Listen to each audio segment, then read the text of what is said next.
sang. Nous allons prendre la Bible rapidement dans le livre Hébreux, le chapitre 7, à partir du verset 16. Le livre d'Hébreux, le chapitre 7, à partir du verset 16. Du verset 16 au verset 22. Je sais que Dieu va nous faire beaucoup de bien. Alléluia. Je lis la parole du Seigneur, Hébreux le chapitre 7, à partir du verset 16. La Bible dit par respect pour la parole de Dieu, chaque fois que la parole devait être lue, le peuple se tenait debout.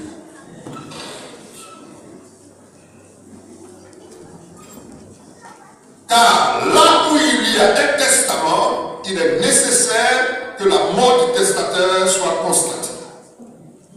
Un testament, en effet, n'est valable qu'en cas de mort. Oui, autant pour moi, chapitre 9, autant pour moi. C'est ça? Chapitre 9 à partir du verset 16, autant pour moi.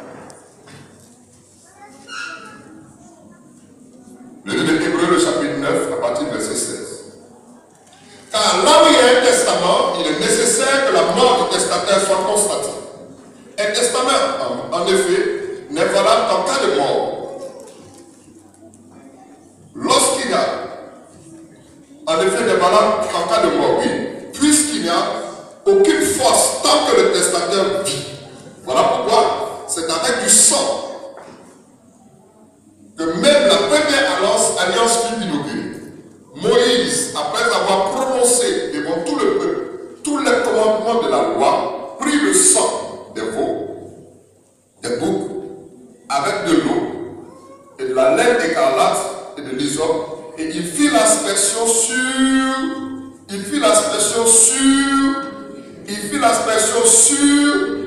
le livre lui-même et sur tout le peuple. Donc le livre et le peuple.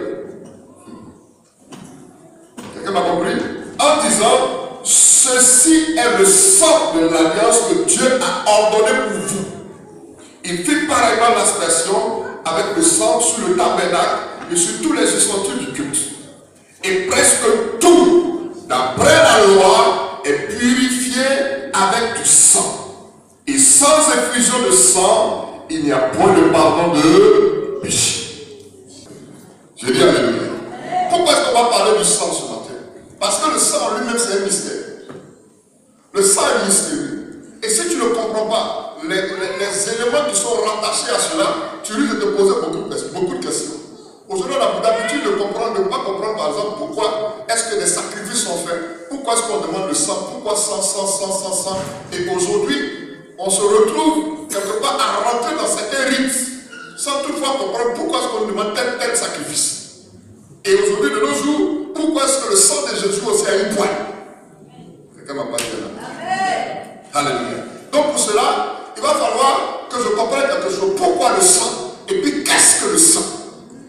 Et par la suite, je vais présenter les vertus du sang. Alléluia.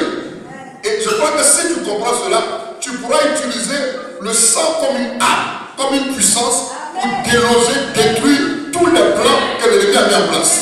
Parce qu'il se trouve que tu pries, tu invoques le sang sans toutefois comprendre pourquoi. Or, la Bible dit que vous connaîtrez la vérité et la vérité vous affranchira. Je dis bien, vous connaîtrez la vérité et la vérité vous. Ça veut dire que quelque part il y a captivité. S'il y a délivrance, quelque part quelque chose doit se produire. Alléluia. Écoutez-moi. Au départ, si nous voulons comprendre pourquoi le sang, on va aller au commencement de la création. Lorsque Dieu a créé l'homme, la Bible n'a pas dit qu'il a mis le sang dans le corps de l'homme. Le mystère s'est produit quand il a fini de façonner l'homme à partir de la poussière de la terre. La Bible dit que quand Dieu a mis en lui le souffle, il est devenu une âme vivante. Or, la même Bible dit dans le Lévitique que la vie de toute chair se trouve dans son âme. Donc, indirectement, si je veux mieux saisir, en parlant, en démontrant ce que Dieu a mis en l'homme, indirectement, il a insufflé, c'est vrai, la vie, mais je peux dire que le sang s'est introduit. Quelqu'un m'a pas dit là. Et l'homme va pécher. Quand l'homme a péché, on va réaliser que toutes les sentences ont été déclarées, mais à partir, quand il va finir, il va finir par dire tu es poussière et tu retourneras à la poussière. Donc autrement dit, tout ce que Dieu avait relaté comme meilleur, il y a quelque chose qui a été soustrait de l'homme. L'homme a perdu la vie, il voulait partir, il voulait forcément qu'il retourne à la terre. Donc s'il retourne à la terre, ça veut dire qu'il retourne là où il était. Il n'a plus de vie en lui parce qu'il a perdu l'essentiel. Quelqu'un m'écoute? Il a perdu, si tu veux, le sang, il a perdu la vie, il a perdu Dieu. Je suis en train de vous dire ce matin très fort. Je veux vraiment que chacun saisisse ce que je veux dire. Donc ces différentes sentences vont inciter l'homme à poser un acte. Et la première personne qui a posé l'acte, qui va attirer mon attention en parlant sacrifice de sang, c'est Abel. Dieu ne lui a pas enseigné qu'il fallait livrer un animal. La Bible dit que quand il devait apporter la tenue par rapport à la nudité de Adam, Dieu va tuer un animal. Il va couvrir Adam et Ève pour cacher sa nudité à partir de la peau. Mais il n'a pas enseigné à Adam et ses enfants qu'il fallait sacrifier un animal. Mais vous vous rendez compte que dans Genèse chapitre 4, verset 4, la Bible dit que Caïn a posé un acte, il a apporté une offrande. Abel lui aussi de son côté a apporté une offrande, une prémisse de son troupeau et la graisse. Or, tu ne peux pas parler graisse sans toutefois parler mort de l'animal. À la minute où tu tues l'animal, tu graisses. Donc, des deux offrandes, Dieu a créé quelque chose. Parce que quelque part, quand tu tues l'animal, tu prends sa vie. Or, son sang a touché la terre. Tout lui est venu. Je suis en train de parler de quelque chose qui doit normalement attirer votre attention. Parce qu'aujourd'hui, il y a beaucoup de choses qui se produisent. Et l'homme est à la recherche d'une certaine connaissance qui va nous mener à aller sur un dévié. Donc, Dieu n'a pas enseigné à Abel qu'il fallait faire une offrande d'animal. Mais le fait que le sang est coulé, Dieu a créé son offrande. Donc, indirectement, quelque chose s'est produit dans le monde spirituel. Mais Abel ne savait même pas que l'acte qu'il avait posé était important. Donc, son frère qui jalousait, qui n'a pas compris, va tuer Abel. Le fait qu'il ait tué Abel, le sang d'Abel a touché la terre, mais le sang d'Abel criait vengeance auprès de Dieu. Mais pourtant, l'animal que Abel a tué n'a pas crié vengeance. Dieu a agréé. Donc réalisez un peu le sang humain et le sang d'un animal. Vous verrez plus tard que Abraham lui-même va venir et Abraham aussi, lui aussi va tuer les animaux. Pourtant, on ne lui a pas enseigné cela. Vous réalisez que la marche des uns et des autres, au fil du temps, a commencé à se révéler de façon mystérieuse. Ils ont commencé à adorer Dieu par les sacrifices sans que Dieu ne leur demande. Maintenant, quand Dieu va faire sortir son peuple de la captivité, c'est-à-dire de l'Égypte, quand ils vont partir en cours de route, dans l'une des Lévitiques, maintenant Dieu va leur dire comment est-ce qu'il faut l'adorer. Qu'est-ce qu'il faut faire? Parce que quand ils sont partis en Égypte, autant pour moi, lorsqu'ils sont arrivés en Égypte, ils ont abandonné Dieu, ils se sont accrochés au Dieu étranger de l'Égypte. Donc, ayant perdu la notion du sacrifice, ayant perdu la notion de l'échange, ils ont commencé à adorer notre Dieu. Donc, quand Dieu va les faire sortir de la captivité de l'Égypte, en cours de route, il va donner maintenant comment est-ce qu'il faut s'approcher de lui. Quelqu'un m'écoute? Voilà pourquoi il dira dans l'île de Lévitique, chapitre 17, verset 11, il dit car la vie de toute chair est dans le sang. Ça veut dire que s'il n'y a pas sang, il y a mort. Regardez que je suis en train de développer tout doucement. La vie de toute chair est dans le sang, il dit je vous l'ai donné pour vos âmes. C'est-à-dire, l'animal que vous allez tuer, sa vie est dans le sang. Mais moi, je vous ai donné le sang des animaux là pour vos âmes. Il dit, je vous l'ai donné sur l'autel afin qu'il serve d'expiation pour vos âmes.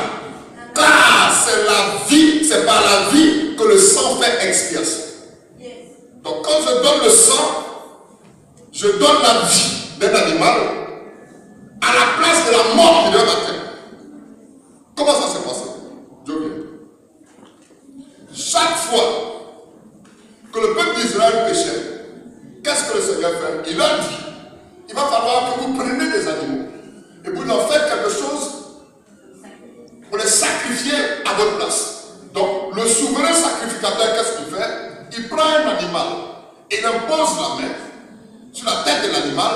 et il commence à confesser tous les péchés du peuple.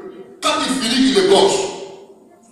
Donc il a transféré tous les péchés de l'église ou du peuple dans l'animal. Et quand il égorge, le sang, il prend la vie et il transfère la mort dans l'animal. Donc vous voyez que c'est cet enseignement-là, tu peux t'asseoir, c'est cet enseignement-là que le peuple d'Israël a commencé à vivre. Pourquoi? Parce qu'ils ont compris, à partir du moment où tu tues un animal, que tu donnes la mort à l'animal et tu prends sa vie. Parce qu'en prenant son sang, tu prends sa vie. J'ai dit alléluia. Donc vous comprenez que c'était une marche continuelle jusqu'à ce qu'on fasse mention de la venue de Jésus qui lui allait donner sa vie en rançon pour nous. Voilà pourquoi il est écrit dans le 1 Pierre, chapitre 1, verset 18 à 19, il dit, vous savez, écoutez très bien, pour toi et pour moi, parce que je ne peux pas parler du sacrifice du sang de Jésus sans toutefois comprendre pourquoi est-ce que Jésus est venu. Parce qu'aujourd'hui, beaucoup ne savent pas pourquoi est-ce qu'il est venu mourir. On suit, on écoute, Jésus est mort pour nous. Mais en mourant pour nous, qu'est-ce qu'il a fait? Il a versé son sang. En fait, comme un agneau, il a donné son sang pour que la mort qui devait être frappée. Et c'est parce que quelqu'un de nous. Par son sacrifice, quelque chose se produit, il y a un échange qui se fait. Donc ça veut dire que chaque fois que tu invoques le sang de Jésus, tu es en train de donner la mort et prendre la vie. Je dis que le sang, c'est la vie. Mais il arrive que quand on parle dans la Bible, quand on parle du sang, on parle aussi de mort. Quand on parle souvent de sang, on parle de mort. Pourquoi? Parce que quand quelqu'un se vide de son sang, il meurt. En fait, c'est une façon de dire qu'il perd la vie. Il va partir. Donc, si nous parlons du sang en parlant de vie, dans l'autre sens, le sang aussi peut parler de la mort. Mais il arrive un moment que quelqu'un doit comprendre la détermination et la force qu'il a. Tu peux toucher quelqu'un à côté de toi et dire quelque chose va se passer. Ce que je veux dire, c'est que quand tu prends le sang de quelqu'un, excusez-moi, ça veut dire que si tu prends le sang de quelqu'un, tu prends sa vie. C'est ce que ça veut dire. Donc, si je prends le sang de Jésus, je prends sa vie. Je vais faire la tête pour qu'on comprenne. Si je prends le sang de Jésus, je prends sa vie. Donc, en fait, j'ai une âme entre les mains, c'est la vie. Donc, quand la vie va dans le monde spirituel contre la mort, je ne sais pas si quelqu'un peut comprendre. Ça veut dire que la mort, la maladie, le problème ne peut plus résister. Pourquoi? Parce que là où il y a la vie, la mort vient de fuir. Voilà pourquoi quand Jésus est rentré dans le tombeau, la tombe même le regarde et puis il dit, mais toi tu as la vie, tu fais quoi ici? Ah, je ne sais pas si c'est dit quelque chose à quelqu'un. Je dis alléluia. Donc, quand nous prenons le sang, la valeur du sang, l'expression du sang, ce n'est pas la mort. Quand quelqu'un perd le sang et que toi tu prends ce sang, tu prends la vie et tu ne peux que vivre éternellement. Voilà pourquoi, lorsqu'on accepte Jésus, on prend son sang. Donc, puisque le sang est de l'autre côté, même quand même on meurt, la Bible dit qu'on vivra.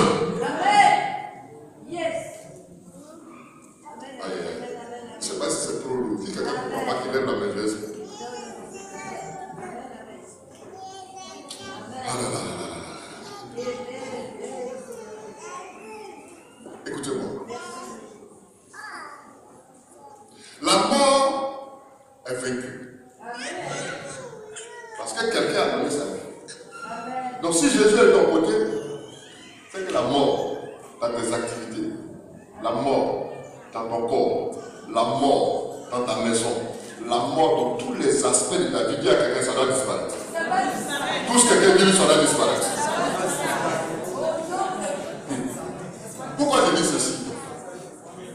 Parce que le sujet sur le sang est tellement important pour tout ce qui se passe dans l'humanité que vous verrez que le monde spirituel, du côté de Dieu, comme du côté de Satan, il y a toujours sacrifice.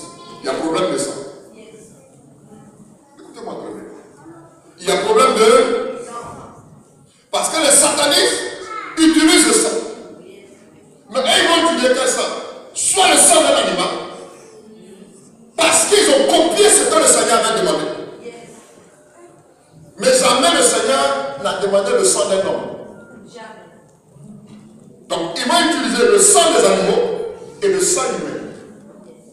Parce qu'ils ont un objectif, ils connaissent la puissance du sang.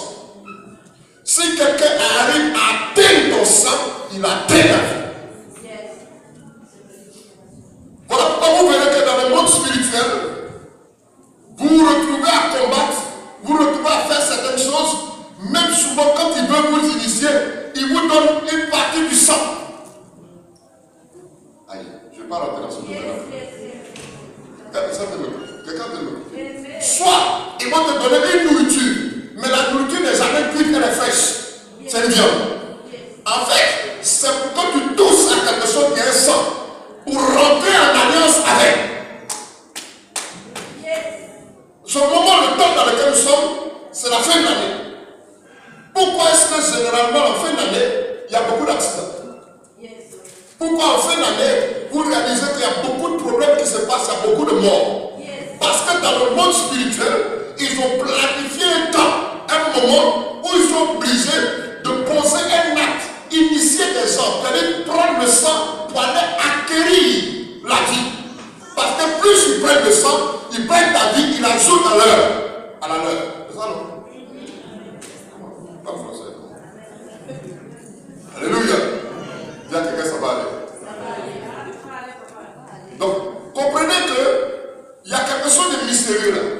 Si lui prend mon sang, c'est qu'il prend ma vie. Quand ton sang est pollué, ils ont pollué ta vie.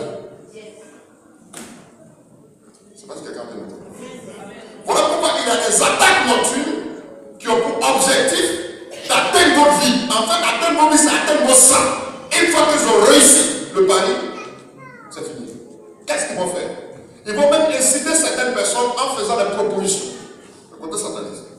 En fait, le diable est venu pour trois choses: voler, égorger, détruire. Or, Christ est venu pour que nous ayons quoi? Quelqu'un ne m'a pas dit fort. Quelqu'un ne m'a pas dit fort. Quelqu'un n'a pas poussé plus fort. Alléluia. Donc je dis que nous sommes en fin d'année. Que quelqu'un analyse bien. Chaque fin d'année, à l'approche de chaque fin d'année, vous réaliserez que ils ont des gibiers qui sont bloqués. Il y a des âmes qui transforment en animaux qui sont bloqués. Il y a des vies qui sont retenues depuis fort longtemps. Il y a des liaisons qui le filet est tombé depuis fort longtemps. Ils attendent des moments précis parce qu'ils doivent faire des comptes rendus à leur maître. Donc en faisant le compte rendu, il faut qu'il arrive avec un sacrifice. Et le sacrifice, c'est ton sang. Il y a beaucoup de personnes aujourd'hui qui ont eu une certaine maladie, pas parce qu'elles ont forcément commis l'adultère ou quoi que ce soit, mais les maladies leur ont été injectées à partir de l'infusion. Et dans le monde spirituel, il y a d'autres mecs qui ont eu le SIDA-S. Parce qu'ils prennent un sang pollué pour l'injecter dans le corps. Je vais arriver tout à l'heure. Donc si on accède à ta vie, dans ton sang, c'est qu'on accède à ta... Si on pollue ton sang, c'est qu'on pollue quoi? Ta vie. Donc réalisez un peu que nous sommes dans un monde. Voilà pourquoi vous verrez que dans le monde spirituel, il y a d'autres mecs qui boivent le sang. En fait, ils peuvent être à 2 jours de mourir. Mais quand ils réussissent à prendre quelqu'un qui le sacrifie, ils prennent la vie de la personne et puis lui, vieux qu'il est, il vit encore. C'est ça que vous comprenez. Je parle dans le monde spirituel, je parle sorcellerie, que vous saisissez un peu. Parce que nous sommes, c'est vrai qu'on est en France. Pour ceux qui sont africains, ils savent ce que c'est. Pour ceux qui sont ici, c'est la magie blanche. De l'autre côté, on parle des sectes pernicieuses, des francs-maçons, vous verrez qu'ils vont vous présenter des trucs qui sont par exemple anonymes. Tu as un besoin, ton besoin c'est de travailler. Tu as un besoin, c'est pour cette promotion. Tu as besoin, c'est-à-dire en fonction du besoin, ils vont te tendre la part. Mais en fait, la finalité là, c'est pour te retenir captif vont finir par, en t'élevant, te donner une certaine autorité, une certaine position, arriver à un certain moment. Et eux-mêmes, voyant que tu es maintenant captif, ils vont te demander quelque chose que tu n'as plus beaucoup, tu seras obligé. Parce qu'ils t'ont donné avec la main gauche, ils vont réclamer avec la main droite. Dis à quelqu'un, je refuse. Je dis à quelqu'un, je refuse. Tous quelqu'un dit, je refuse. Alléluia. Parce que le sang de chaque personne représente la vie de la personne. Regardez un peu pourquoi est-ce que tout le monde lutte. Les chrétiens luttent à partir du sang de Jésus. Les païens aussi luttent, mais à partir du sang des animaux et même du sang de certaines personnes. Soit ils ne vont pas voir une mystique, mais ils sont tellement assoiffés de pouvoir qu'ils peuvent tuer quelqu'un pour prendre sa femme. Pourquoi? Parce qu'en fait, la relation que l'homme a avec sa femme, ils forment un, c'est la vie. Il tue, il prend la vie, il se lie là. Que ce soit dans les entreprises, vous êtes partenaire, quelqu'un prend la vie pour être le propriétaire. Donc réalisez que sur tous les plans, le sang a son sens. Donc le sang a un pouvoir, le sang a une force, le sang introduit. Que ce soit avec Christ, elle est la clé, que ce soit avec Satan, elle donne un certain pouvoir. Donc si le sang est ici, c'est que le sang en lui-même est un pouvoir. Il n'a pas un pouvoir, il est. Avant que nous rentrons dans le vif du sujet, je veux déjà ouvrir l'esprit de chaque personne. Pour que vous compreniez un peu pourquoi est-ce qu'on se retrouve sur un champ de bataille et c'est forcément le sang. Tout est sang, tout est basé sur sang. Tu arrives, tu vas voir un féticheur, il te dit, il faut prendre le sang d'un animal, d'un poulet ou bien ceci. Tu vas, tu n'as jamais rien compris, on dit, bon ben, par rapport à tout ce qui se passe là, il faut envoyer un mouton. C'est tous ces types qui ont besoin de quelque chose, ceux sur lesquels ils vont s'appuyer pour. Mais en fait, en livrant l'animal, tu livres ta vie. Quelqu'un ne m'a pas compris. Quelqu'un ne m'a pas compris. En posant ce acte-là, tu livres ta vie. Donc tu peux livrer un aspect de ta vie, un domaine de ta vie. Ou alors, peut-être même ton foyer, tes activités. Voilà pourquoi vous voyez que les hommes forts, dans le village, en livrant quelqu'un, ils ne savent pas que, en livrant quelqu'un, ils se livrent eux-mêmes. Pourquoi? Parce que quand tu livres la personne, en fait, tu as tissé un pacte dans lequel tu es retenu captif. Tous ceux qui atteignent un certain niveau à partir du sacrifice du sang vont se retrouver, voir leur famille affectée ou foudroyée. Parce que, indirectement, on rentre en alliance avec l'entité qui est détenteur de ce pouvoir, soit Satan, soit Dieu.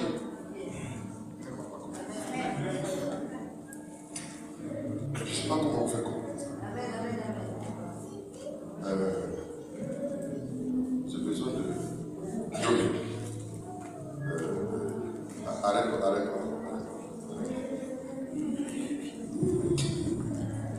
J'ai besoin d'une deuxième personne.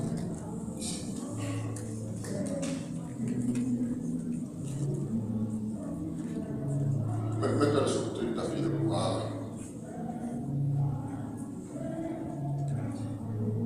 Le combat de notre vie, c'est le combat entre le bien et le mal. Quelqu'un me comprend? Est-ce que quelqu'un me saisit? Donc le positionnement de chaque pouvoir est basé sur celui qui a le pouvoir et l'alliance que tu tisses avec la personne. Quelqu'un me comprend? Donc, je considère qu'il a ça. C'est de ça qu'elle a besoin. Elle a ça. C'est de ça que j'ai besoin. En fait, elle est détentrice. Et moi, j'ai soif d'eux. Donc, le fait que je sois tiré à gauche ou à droite, ce n'est pas l'entité elle-même que je cherche, mais c'est ce qui est. Donc, si je réussis à avoir ce qu'il a, c'est que j'ai la capacité par mon pouvoir d'avoir à ma disposition des esprits qui vont agir dans le monde spirituel. Or, pour qu'il y ait agissement dans le monde spirituel, il va qu'il y ait sacrifice. Si j'ai besoin de la puissance de Dieu, il faudrait que j'accepte le sacrifice du sang de Jésus.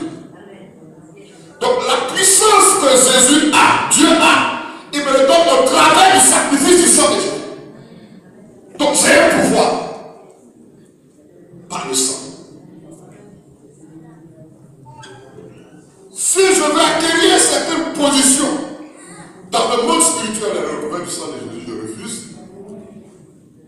Par rapport, par exemple, je donne un exemple. Avant toutes les femmes sur terre, je pose un acte qui est un sacrifice. À partir du sang, on me donne ce que j'ai. Toutes les femmes sont à ma disposition, mais je suis sous l'autorité de celui qui m'a investi.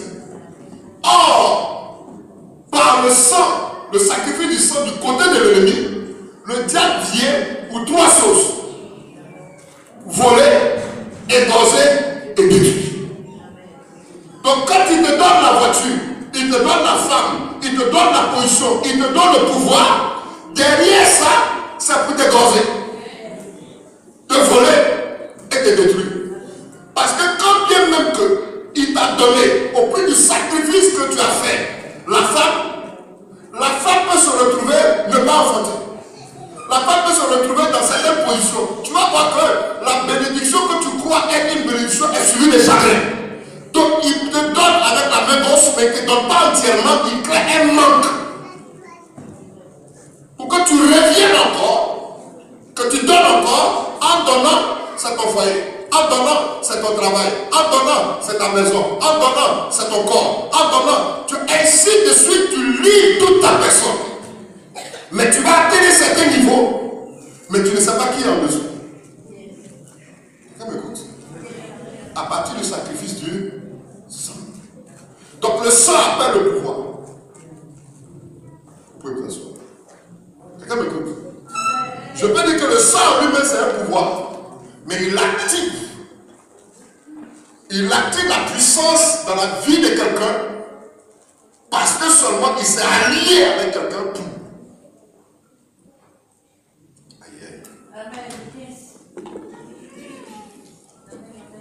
Écoutez-moi.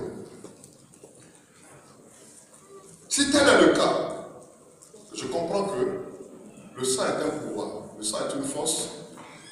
Alors de quel côté je vais me braquer, de quel côté je vais me diriger? Parce que certainement, soit j'ai le sang de Christ, soit j'ai un autre sang. Or toi et moi, qui avons accepté Jésus, on a le bon sang de notre côté. Donc en fait, c'est une façon de dire que tu as la vie de ton côté. C'est une façon de dire que tu as le pouvoir de ton côté. Voilà pourquoi il a dit, c'est une puissance de Dieu. En versant son sang, le sang de Jésus a touché la terre. D'où toi et moi nous sommes sortis. En fait, il a posé un acte là pour qu'il y aura une répétition dans la vie de celui qui comprend. Donc dans le livre de ta vie, à toi, il y a des promesses qui ne sont pas encore. Donc si tu as la capacité de prendre le sang, l'hysope qui est ta langue, et asperger le sang dans tout ce que tu as dit qui est bloqué, je ne sais pas si quelqu'un peut me comprendre. Et il y a quelque chose de miraculeux qui va se faire. Pourquoi? Parce que le sang vient pour un but.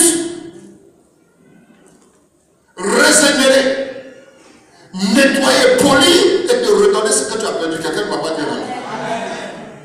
Le sang vient pour accomplir quelque chose d'extraordinaire. Pendant que l'ennemi est en train de te presser, de t'assujettir, le sang est en train de faire un travail extraordinaire. Pendant que la maladie est en train de te frapper, l'ennemi est en train de t'accuser, c'est normal qu'il soit malade. Le sang est en train de faire un travail extraordinaire. Et donc quand ils vont ressortir de là, ils vont rendre témoignage. Leur témoignage est bâti sur le sang. Le sang de Jésus qui a accompli quelque chose d'extraordinaire. Aïe, aïe. Je ne sais pas si quelqu'un me comprend. Donc ça veut dire que le sang a des vertus. Alléluia. Est-ce que quelqu'un me comprend? Regardez un peu ce qui est en train de se passer. Aujourd'hui, qui est accusé? Aujourd'hui, qui vit des situations difficiles? Aujourd'hui, qui a des problèmes qu'il ne comprend pas? Aujourd'hui, qui ne peut pas s'en sortir? Qui est en train de pleurer chaque jour? Qui est en train de dire que ce n'est plus possible? Qui regarde dans sa famille et regarde tout ce que vit la famille, il trouve que c'est normal. Mais en fait, à la minute où tu comprends que le sang de Jésus a des vertus, quand on parle vertu, ce sont les qualités qui rendent propre à produire certains effets. C'est-à-dire, c'est la capacité. Donc le sang de Jésus a des capacités, a quelque chose qui est cassé, mais qui veut se révéler. Aïe, aïe. Je ne sais pas si quelqu'un me comprend. Donc je présente les vertus de Jésus sur 4 points. Le premier point, c'est que le sang de Jésus vient pour racheter. On parle de rédemption. Le deuxième point, il vient pour faire une purification. Le troisième point, il vient pour donner une vie de victoire dans l'attaque. Le quatrième point, il vient pour faire une transfusion dans ton corps.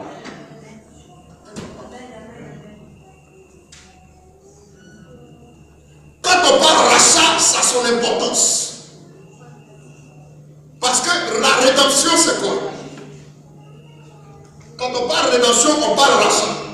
Écoutez-moi. La Bible dit quoi? Dans le livre de Romains chapitre 3, le verset 23. Il dit, car tous ont péché et sont privés de quoi?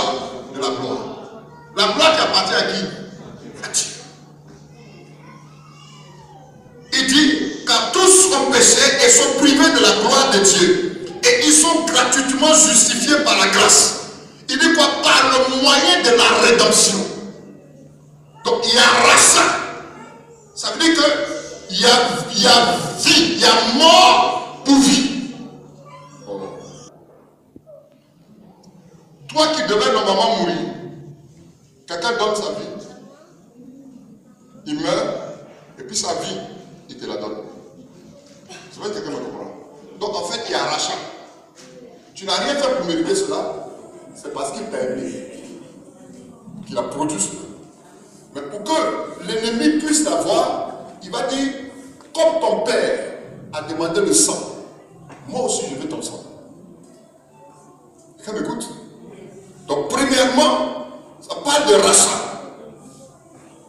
Deuxièmement, il y a la purification.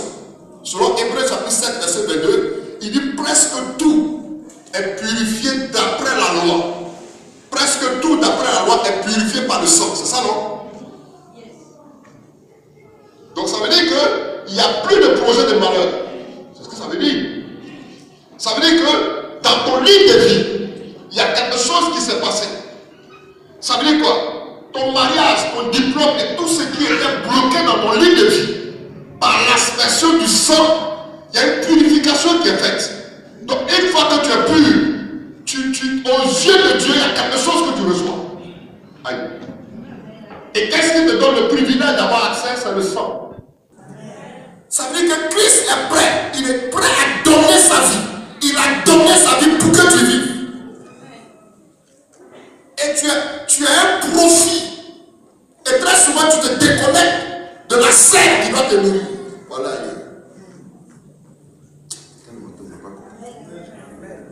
C'est la même chose avec l'ennemi. Quand tu te greffes à Satan, en faisant des sacrifices, tu te greffes à la mort. Et tu ne te greffes pas à la vie. Parce qu'il n'a pas la vie. Donc chaque fois que tu détournes tes regards de Dieu, tu te greffes à la mort. En fait, tu attires la mort.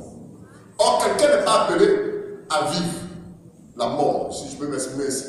Ou alors à accepter que la mort s'exprime dans tous les aspects de sa vie. Quelqu'un m'a pas dit la même. Si tel est le cas, je veux dire à quelqu'un ce matin que la mort qui est installée en toi, quelqu'un est venu avec la vie. Et la vie est proche. Elle est prête à changer le cours de ta vie. Ce que tu crois être vie, en fait, c'est une mort qui s'est installée. Stérilité, c'est une mort. Tu travailles et quelqu'un t'exploite, c'est une forme de mort. Tu réalises que dans le domaine des aspects dans lesquels tu es, la maladie t'oppresse, c'est quelque chose. Il y a un problème qui s'est installé au point où tu n'arrives pas à sortir de l'eau. Quelqu'un est venu. En fait, là où il y a la vie, la mort ne peut pas résister. Tant que tu comprendras les 4 aspects, les 4 vertus du sang, tu peux l'appliquer et l'utiliser en fonction du domaine ou le paramètre dans lequel tu te trouves.